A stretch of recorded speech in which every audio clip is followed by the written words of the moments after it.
After a mass shooting like the one in Uvalde, Texas, there are promises to remember the lives lost.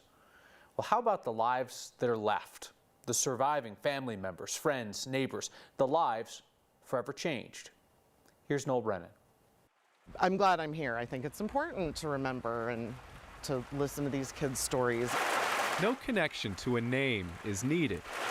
The impact of Columbine ripples to a mom. It's hard. Like Sarah Woods. So when I read these names, I imagine, what if this is one of my children's names on here? 13 names are memorialized here, and trauma lingers for the living.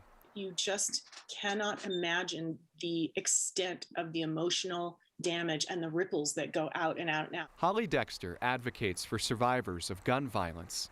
Her brother was shot when he was 7. He survived, but he has lived with a bullet in his brain and has a lot of complications from it, not to mention extreme PTSD that just doesn't get fixed. She worries for her brother and every shooting survivor. It's really sad to me how forgotten the survivors have been.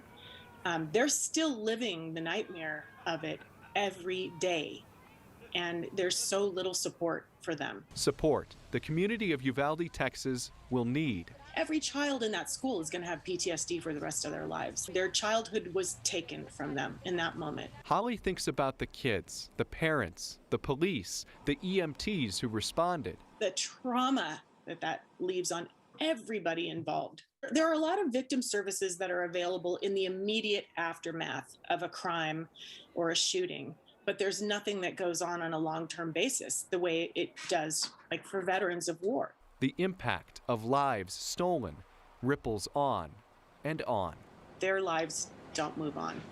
They still have to live with it forever.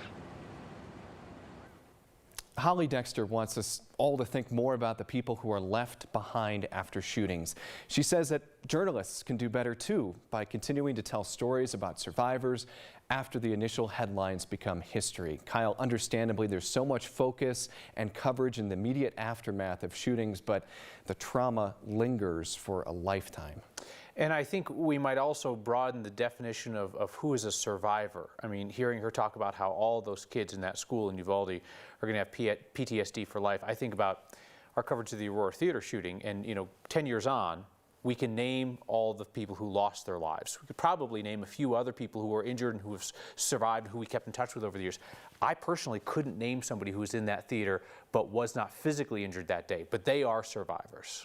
Absolutely, and talking about the ripple effects, this impacts countless lives, not only those who are memorialized, for example, at memorials like the Columbine shooting.